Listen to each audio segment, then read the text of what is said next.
Uttaranchal University, Dehradun, NAC A+ accredited university. నమస్తే, నేను Keshav. Welcome to Suman TV. Andhra Pradesh ఎన్నికల్లో ఎవరు గెలవబోతున్నారనేటువంటి చర్చ ఇప్పుడు దేశవ్యాప్తంగా జరుగుతుంది.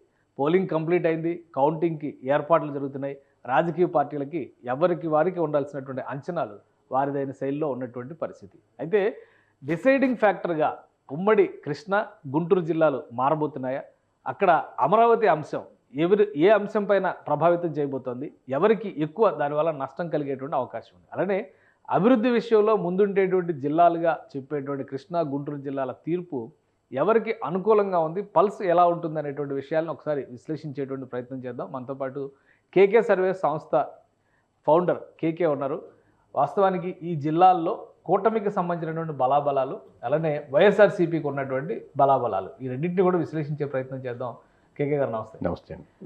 ఉమ్మడి కృష్ణ, గుంటూరు జిల్లాలో రాజకీయ చైతన్యం ఎక్కువ, ప్రతి సందర్భంలో అది చరిత్ర చెప్పినటువంటి 100%. అలానే రెండు జిల్లాల నుంచి కూడా బలమైనటువంటి స్థిరమైనటువంటి ముఖ్యమంత్రులు వచ్చినటువంటి జిల్లాలు. సో ఎట్లా ఉంది ఈసారి 2024 ఎలక్షన్స్ సంబంధించి ఈ రెండు జిల్లాల్లో రాజకీయ ముఖ చిత్రం ఏ విధంగా ఉంది? మీ అంటే మనకు ఆంధ్రప్రదేశ్, తెలంగాణ డివైడ్ అయ్యాక ఫస్ట్ టైము రాజధాని ఇక్కడే ఉంటుందని చెప్పి, ఇక్కడే కుటుంబం ఉంటుంది, నా కుటుంబం ఇక్కడే నివసిస్తుందని తనయుడిని చంద్రబాబు నాయుడు గారి అబ్బాయి అయినటువంటి లోకేష్ గారిని మంగళగిరిలోని ఉంచి అక్కడే పోటీ చేస్తే సేమ్ మొత్తం అక్కడి నుంచి రివర్స్గా వచ్చి వైఎస్ఆర్సీపీ అక్కడే ఓడించి మళ్ళీ ప్రభుత్వాన్ని స్థాపించింది. అంటే కంప్లీట్గా ఇమేజ్ని పూర్తిగా డ్యామేజ్ చేయగలిగినటువంటి సత్తా చూపించింది అక్కడి నుంచి. ఇప్పుడు దానికి కంప్లీట్గా రివర్స్గా కనబడుతుంది సార్ కృష్ణా, గుంటూరు జిల్లాల్లో. మిగతా సమస్యలు అంటే మీకు ఎంప్లాయీస్ అగెనిస్ట్గా ఉన్నారు, లేదా రోడ్ల సమస్యలు ఉన్నాయి, లిక్కర్ సమస్య ఉంది, లేదా జాబ్ ఉన్నాయి. దాంతోపాటు యాడెడ్గా ఇక్కడ ముఖ్యంగా కృష్ణా, గుంటూరులో రాజధాని యొక్క అంశం కూడా దీని మీద పూర్తిగా ప్రభావం చూపిస్తుంది. సో దాని రిజల్ట్ మనకు కృష్ణా, గుంటూరులో చాలా వరకు చోట్ల 90% సీట్స్, 80 to 90% సీట్స్ కూటమి వైపే మొగ్గు చూపేదానికి ఆస్కారం ఎక్కువ ఉంది. రైట్. అసలు ఈ జిల్లాలో నియోజకవర్గాలు ఏమేమి ఉన్నాయో ఒక్కసారి మనం చూసే ప్రయత్నం చేద్దాం. బలాబలాలకు సంబంధించినటువంటి విశ్లేషణ కంటే కూడా ఓవరాల్గా ఉమ్మడి కృష్ణా జిల్లాలో మొత్తం 16 నియోజకవర్గాలు ఉన్నాయి. 16 నియోజకవర్గాల జాబితా చూస్తే నూజివీడు, కైకలూరు, గన్నవరం, గుడివాడ, మచిలీపట్నం, పెడన, పామర్రు, అవనిగడ్డ, పెనమలూరు. అంటే ఇవన్నీ కూడా రాజకీయంగా చాలా ఆసక్తికరమైనటువంటి జిల్లాలు. పైన ఉన్నటువంటి 7 నియోజకవర్గాలు, అలానే ఈ కింద అంటే గుడివాడ కావచ్చు, గన్నవరం కావచ్చు, ఇవన్నీ కూడా ఎటువంటి చర్చలు జరుగుతాయంటే ఇక్కడ జరిగేటువంటి డెసిషన్స్, ముఖ్యంగా పొలిటికల్గా జరిగేటువంటి డెసిషన్స్ మరొక 4-5 నియోజకవర్గాలను ప్రభావితం చేసేటువంటి నియోజకవర్గాలు ఇందులో ఉన్నాయి. సో ఇది 9 జిల్లాలు, అందులో అలాగే 9 నియోజకవర్గాలు. 9లో మొదటి 2 నియోజకవర్గాలు ఏలూరు పార్లమెంట్ పరిధిలోకి వెళ్తాయి.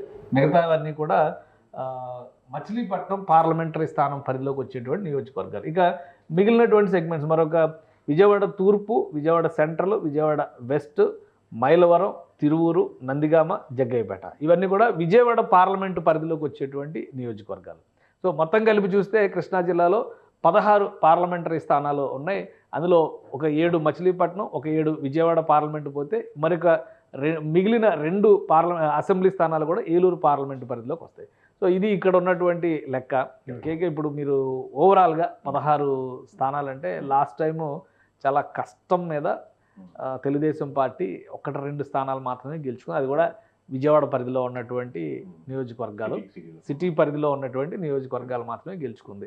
ఓవరాల్గా ఒక 3 నియోజకవర్గాల్లో గెలిచినట్టు తెలుగుదేశం పార్టీ. మిగతా అన్ని చోట్ల కూడా వైఎస్ఆర్సీపీనే గెలి, అంటే ఆల్మోస్ట్ క్లీన్ స్వీప్ అనుకోవాలి 2019. లాస్ట్ టైం ఎక్స్పెక్టేషన్స్ అండి సార్, రాయలసీమలో కొంచెం జగన్ గెలిచేయచ్చు, లేకపోతే విజయనగరంలో జగన్ గెలిచేయచ్చు, కానీ రాజధాని ఉన్న ప్లేస్లో మటుకు నాకు తెలిసి చంద్రబాబు నాయుడు గారు కూడా అసలు ఉన్న సర్వేలు కానీ అప్పుడు ఉన్నటువంటి వ్యవస్థలు ఆయనతో పాటు ఉన్నటువంటి వాళ్ళు ఎవరు కూడా అక్కడ విజయవాడ, గుంటూరు సైడు వైఎస్ఆర్సీపీ గెలుస్తుందని క్లోజ్ అసోసియేట్స్ కూడా ఆయన చెప్పలేదు, తెలియజేయలేదు. ఓకే.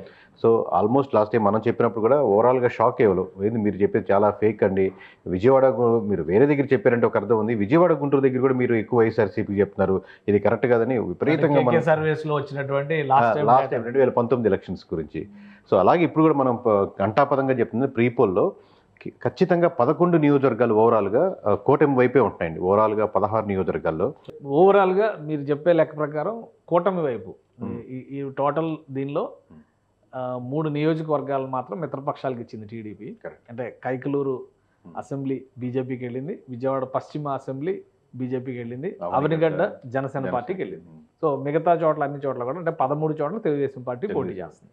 సో మీ అంచనా ఏంటి? అంటే ఓవరాల్గా మనం ప్రీపోలో చెప్పిన మాట సార్, ఉన్నటువంటి 16 నియోజకవర్గాల్లో ఖచ్చితంగా ఈ 11 నియోజకవర్గాలు కూటమి వైపే వెళ్తున్నాయి సార్ ఓవరాల్గా.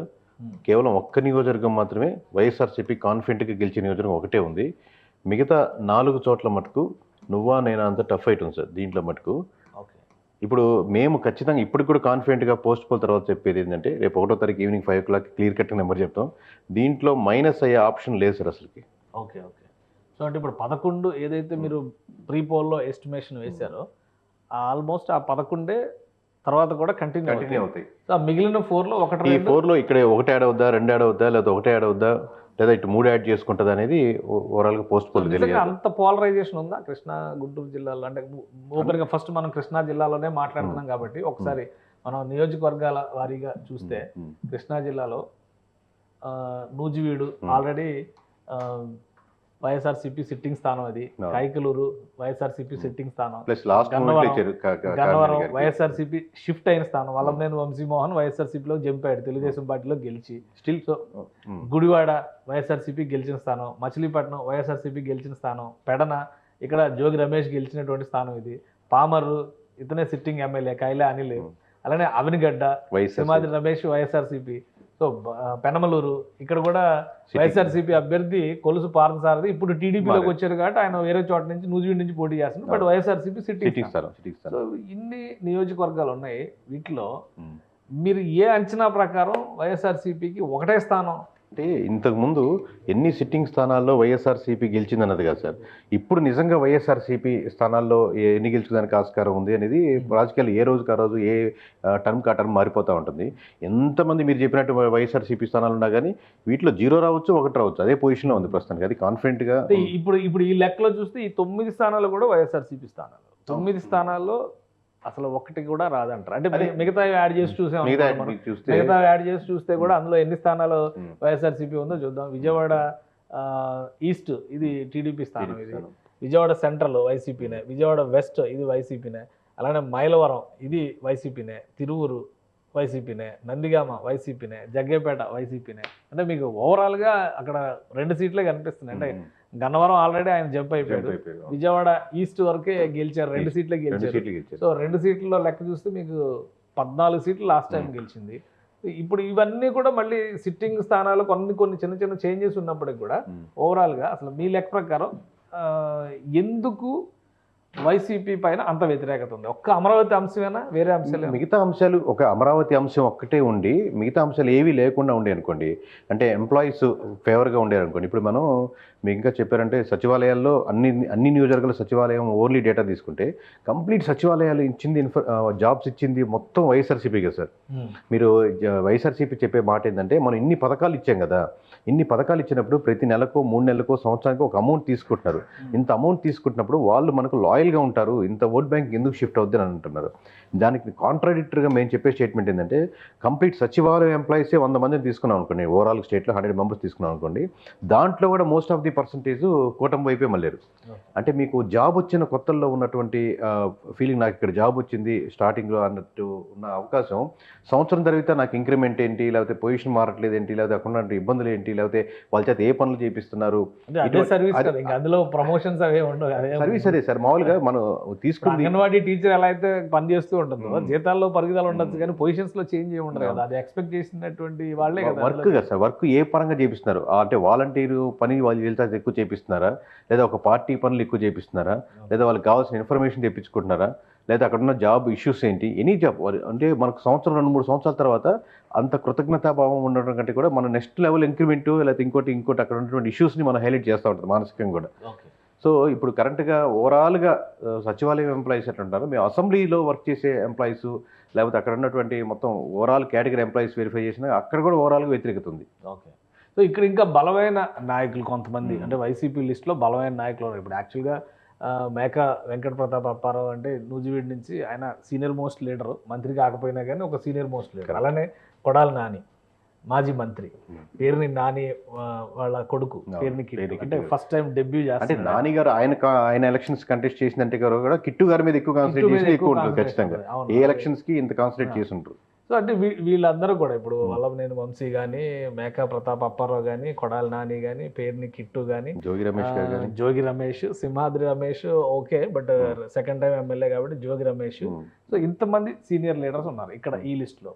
అంటే మీరు అన్నారు సార్ బలమైన నాయకులు. మంత్రులు పరిస్థితి ఏంటి? ఉమ్మడి కృష్ణా జిల్లాలో ఉన్నటువంటి మంత్రులు, మాజీ మంత్రులు, వీళ్ళ పరిస్థితి ఏంటి? వీళ్ళు కూడా ఓడిపోతారు. ఎందుకంటే ఇప్పుడు విజయవాడ ఈస్ట్ నుంచి మనం ఎగ్జాంపుల్ చూసామంటే విజయవాడ ఈస్ట్ నుంచి వెల్లంపల్లి శ్రీనివాస్ పోటీ చేస్తున్నారు, మంత్రి, మాజీ మంత్రి.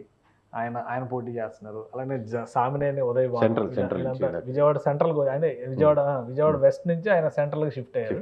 సో ఈ స్ట్రాంగ్ పర్సనాలిటీస్ అందరూ కూడా ఇక్కడ రాజకీయంగా చూస్తే కనుక బలమైనటువంటి ముద్ర వేసిన వాళ్ళు అనేటువంటి ఇమేజ్ ఖచ్చితంగా వీళ్ళు బలమైన నాయకులే సార్, దాంట్లో ఎటువంటి డౌట్ లేదు. కానీ పార్టీ బలంగా ఉందా పార్టీ లేదా అనేది ఉద్దేశం. లాస్ట్ టైం 100కి 100% వైఎస్ఆర్సీపీకి ఓట్లు వేసిన వాళ్ళు ఒక 10-15% మారుతున్న షిఫ్ట్ అవుతున్నారంటే ఎంత బలం ఉన్న నాయకుడు ఒక పార్టీ యొక్క తగ్గుతున్న బలాన్ని ఇట్లా ఇండివిజువల్గా నియోజకవర్గంలో లేపలేడు ఆ పార్టీ మీద. ఎందుకంటే 90% వేసే ఓట్లు నేను వైఎస్ఆర్సీపీకి వేస్తున్నానా, లేదా టీడీపీకి వేస్తున్నానా, లేదా చంద్రబాబుకి వేస్తున్నానా, జగన్మోహన్ రెడ్డి గారికి వేస్తున్నానా అనేది ఉంటుంది. ఒక 10-15% ఉంటారు. ఒక 10% మించిన మనం బలమైన నాయకులు అంటాం అనమాట మామూలుగా ఓవరాల్గా. అంటే వాళ్ళు ఇండివిజువల్గా వాళ్ళని చూసి ఓట్లు వేసేవాళ్ళు 10,000 దాటారు, 15,000 వేస్తారు, 20,000 వేస్తారు. వీళ్ళు చాలా బలమైన నాయకులు. వీళ్ళలో ఇండిపెండెంట్గా పోటీ చేసి ఎంతమందికి 10,000 దాటుతాయి అనేది ప్రశ్నార్థకమే. బట్ పార్టీతో పాటు జోడించితే వాళ్ళకి ఎక్కువ ఓట్ బ్యాంకింగ్ రావచ్చు. సో పార్టీ మీద వ్యతిరేకంగా ఎక్కువ మన పర్సంటేజ్ మారుతున్నారు కాబట్టి షిఫ్ట్. సో ఆబ్వియస్గా అంత బరువుని ఒక ఇండివిజువల్ క్యాండిడేట్ వీళ్ళు తీసి పక్కన పెట్టలేరు సార్ వాళ్ళకి. ఓకే. సో మీ ఫైనల్ అంచనా అంటే ఒకవేళ 1వ తారీఖు ఆల్రెడీ పోలింగ్ జరిగిన తర్వాత ఈ 15-20 రోజుల్లో జరిగినటువంటి పరిణామాలు, ground reports plus exit poll సర్వేలని, పోస్ట్ పోల్ సర్వేలని, ఇవన్నీ డేటా కొంత కలెక్ట్ చేసి ఉంటారు కదా, వాటి సారాంశంగా చూస్తే కూడా ఫైనల్ ఫిగర్ 11కు తగ్గదు సార్. మామూలు కూటమి 11కి తగ్గదు. 11 పైన ఒక నెంబర్ యాడ్ అవుద్ది కానీ 11కి ఒక నెంబర్ తగ్గదు.